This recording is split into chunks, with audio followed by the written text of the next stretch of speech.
Olá, bom dia. Que a graça e a paz de nosso Senhor Jesus Cristo seja conosco neste dia. Estamos desenvolvendo os nossos devocionais com base no livro de Juízes e já explicamos que o termo juízes se deu por conta dos líderes no período de Israel após a morte de Josué, depois de ter entrado na terra de Canaã e por várias batalhas sequenciais, o povo de Israel ele teve o domínio da terra prometida, terra esta que foi dada por Deus mediante promessa a Abraão, Isaac e Israel, e desses patriarcas Deus constituiu, fez um povo numeroso, e Deus, escolhendo este povo e dando esta terra, Canaã, hoje chamada Israel, Deus sempre quis fazer o seu nome conhecido a todos os povos, todas as nações, tribos, línguas, em todo o mundo e em todo o tempo, iniciando por meio deste povo, mas que Deus fosse exaltado e glorificado a todo o tempo. Naquele período, então, de Juízes, um livro que abarca um período de pelo menos 350 anos após a morte de Josué, até o período da instauração da monarquia, quando iniciaria o primeiro reinado de Israel por Saul. Mas o período de Juízes conta a história deste povo que, embora um povo chamado e constituído por Deus para proclamar e anunciar o nome do Senhor a todos os povos, estamos falando de um povo hostil, um povo rebelde, um povo inclinado ao pecado, e como esse livro de Juiz fala diversas vezes de um povo que se entregava para o pecado e que, por conta de não haver rei sobre eles, embora Deus fosse o seu próprio rei, na falta de um rei humano, nesse período o povo fazia o que achava pertinente aos seus próprios olhos e não observando a lei do Senhor. O Juízes trata disso.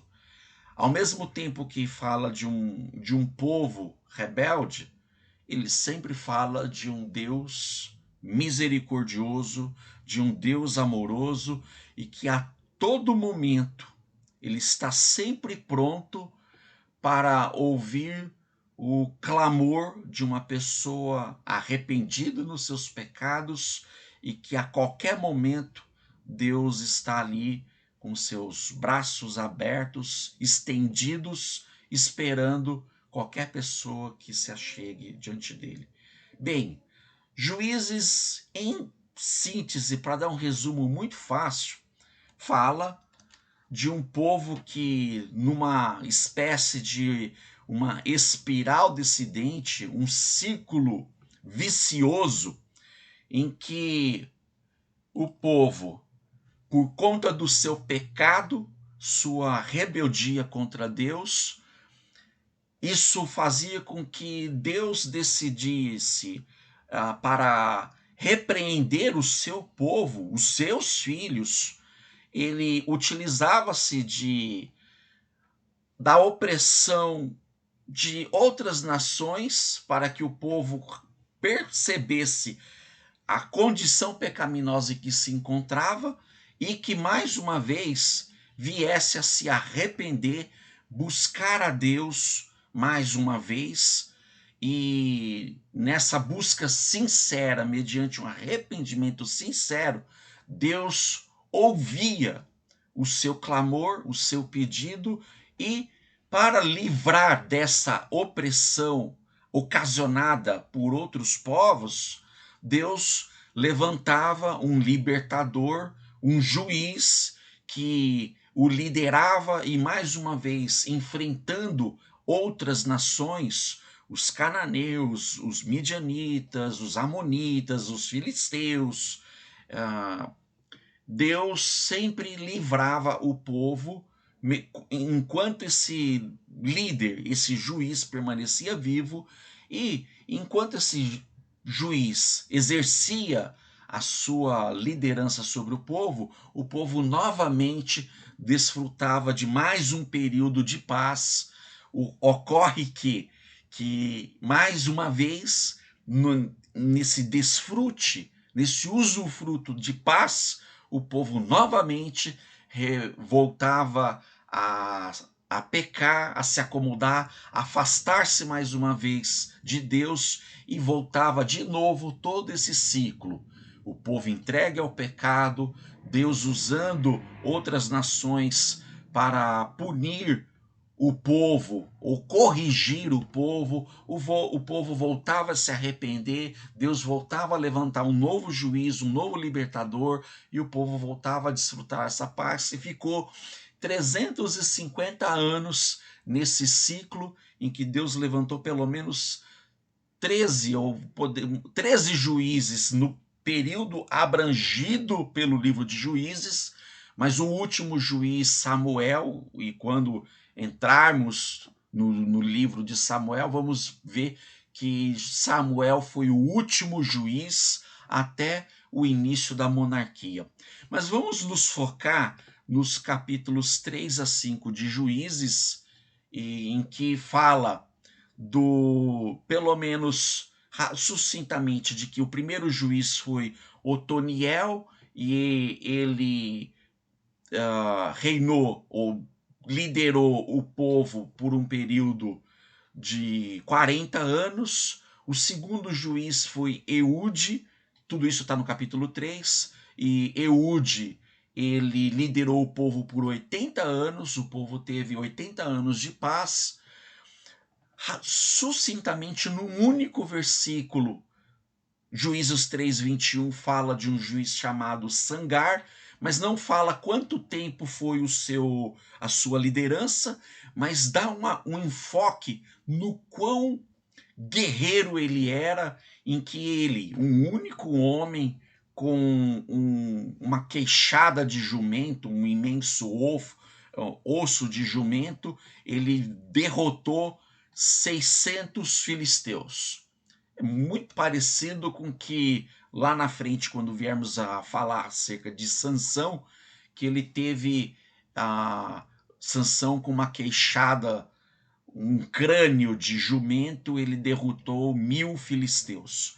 Mas eu quero dar o enfoque na liderança de uma mulher, uma profetisa chamada Débora, muito conhecida pela sua liderança, no sentido de que o povo confiava nela e na forma como ela liderava, porque além dela ser uma líder, ela, por ser uma profetisa, ela recebia da parte de Deus orientações e o como anunciar o povo, proclamar a palavra do povo, conduzir o povo, porque ela tinha o seu coração temente a Deus, confiante em Deus.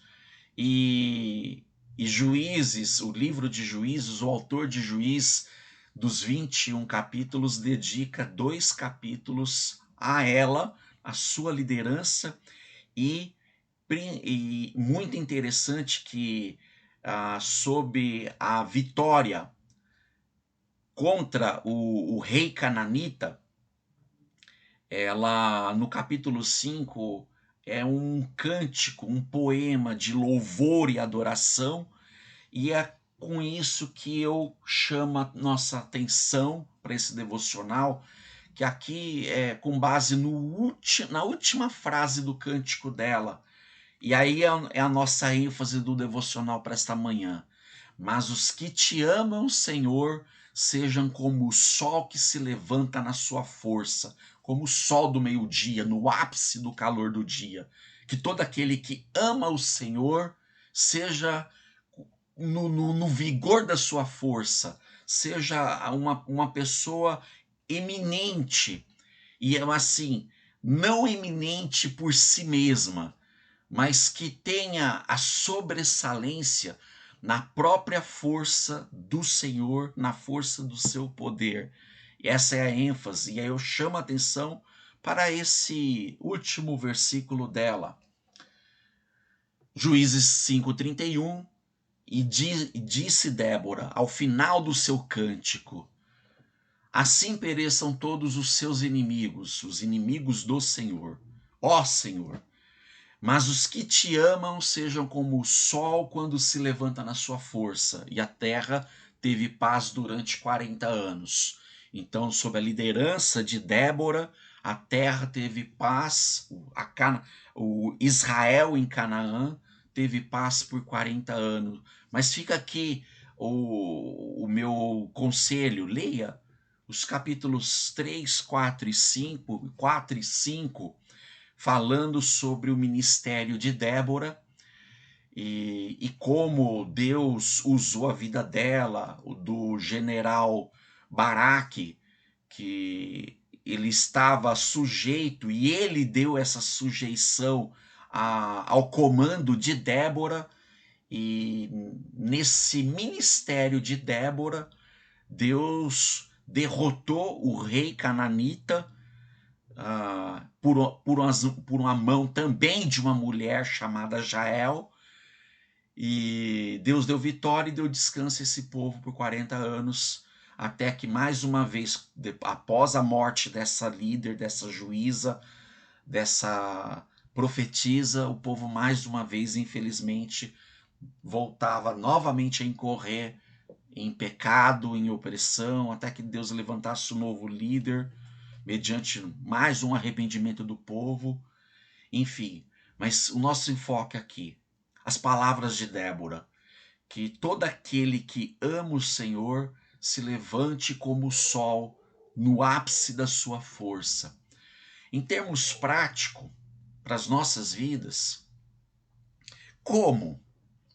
Você pode estar se perguntando, mas Marcos, como que eu posso nessa demonstração de amor, em amar o Senhor, que eu encontre força, eu encontre vigor, para que o nome dele, não o nosso nome, porque Deus não divide a sua glória, a sua honra com ninguém. A glória é dele.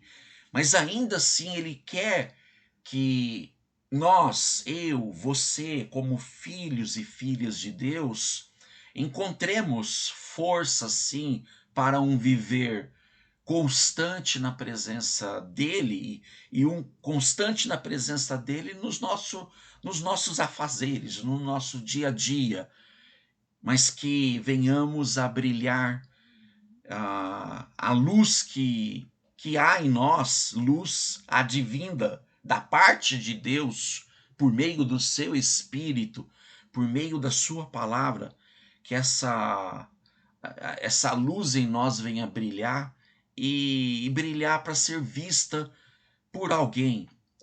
Quem?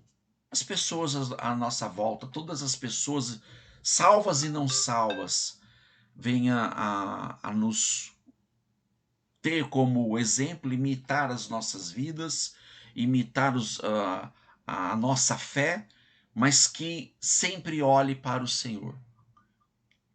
Isso me faz lembrar, e aí eu também compartilho com vocês, o que Jesus Cristo disse em Mateus, capítulo 5, o tão conhecido Sermão da Montanha, em que Jesus disse de mim e de você: vocês são a luz do mundo.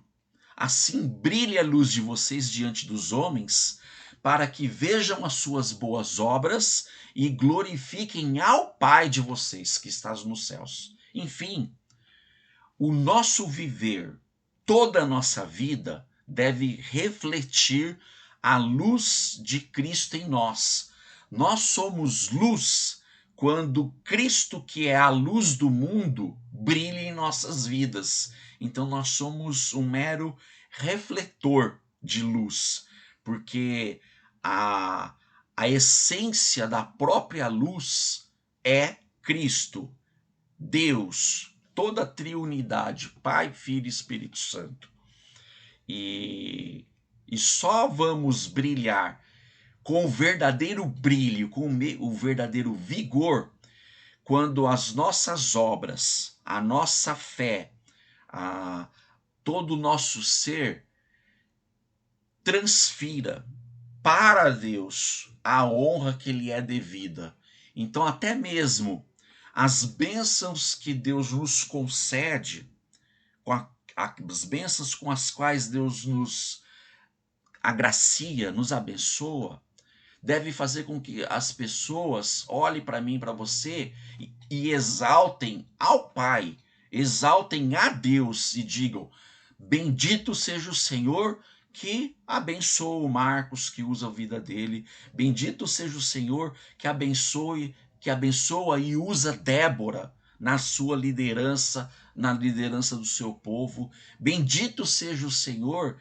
Puxa, como Deus é gracioso, como Deus é bondoso em usar as pessoas da sua igreja para proclamar o seu evangelho, para anunciar as virtudes de Jesus. Que Deus seja sempre louvado por meio das nossas vidas, porque se a gente vacila um pouquinho e começa a achar que todos os benefícios que nos sobrevêm pela nossa força, pelo nosso intelecto e queremos visibilidade das pessoas por nós mesmo, estamos roubando de Deus a glória que lhe é devida. Nós estamos usurpando de Deus a honra que lhe é devida. Porque sem Deus, é como Jesus falou, sem mim nada podeis fazer. Sem o Senhor nada somos. Se não for Ele nas nossas vidas, para até mesmo sustentar a nossa própria vida, o nosso viver, o nosso vigor, ou mesmo para nos levantar naqueles momentos sofridos, nos momentos de aflição, para nos dar a libertação em momentos de opressão. Se não é Ele nas nossas vidas, não somos nada.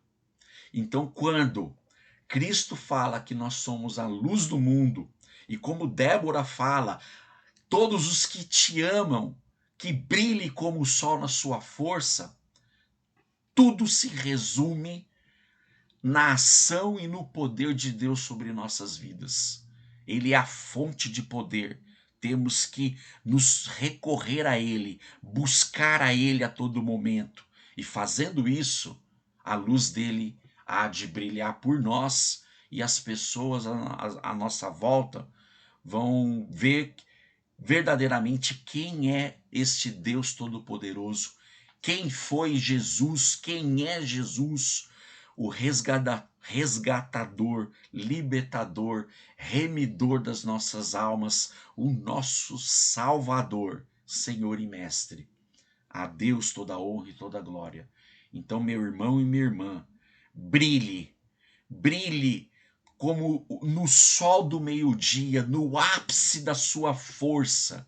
Brilhe de modo que as obras de Jesus em nossas vidas possa tributar toda a honra, toda a glória e todo o louvor ao nosso Deus. Que o nosso viver motive pessoas a buscar Deus na beleza da sua santidade, na beleza da sua justiça, na beleza do seu amor, porque Ele é amor, Deus é amor. E Cristo em nós é a esperança da glória. Brilhe, meu irmão, brilhe, mas reconhecendo que a fonte de toda luz vem do Senhor. Soberano Deus, amado Pai, obrigado, Senhor, por este dia. Obrigado, Senhor, por ter usado a tua serva Débora na liderança do teu povo e que nos ensina este exemplo de temor, de irromper diante do Senhor, a adoração, o cântico, que nos motiva, tal como ela, a buscar o Senhor, a adorá-lo por meio de cânticos e por meio de uma liderança que sujeita o domínio, sujeita o governo ao Senhor, que nos ensina que somos e devemos ser meros canais, instrumentos do Senhor para conduzir o povo e para que as nossas obras, o nosso viver redunde em honra e louvor ao teu nome. A ti toda a honra, toda a glória e todo o louvor. Senhor, tal como o teu povo que muitas vezes incorreu em pecados, em declínio, se alguns de nós se encontram em tal situação, nos reerga, nos levante, nos chame para um arrependimento sincero e nos dê a liberdade que podemos ter na pessoa de Jesus Cristo, o nosso libertador de todos os libertadores, o nosso Rei, Rei dos reis e Senhor dos senhores. A ti toda a honra, toda a glória e todo o louvor, em nome de Jesus. Amém. Que Deus te abençoe, meu irmão e minha irmã. Tenha um excelente dia no Senhor e assim resplandeça a vossa luz diante dos homens, para que todos glorifiquem ao Pai. Fiquem com Deus. Em nome de Jesus, amém.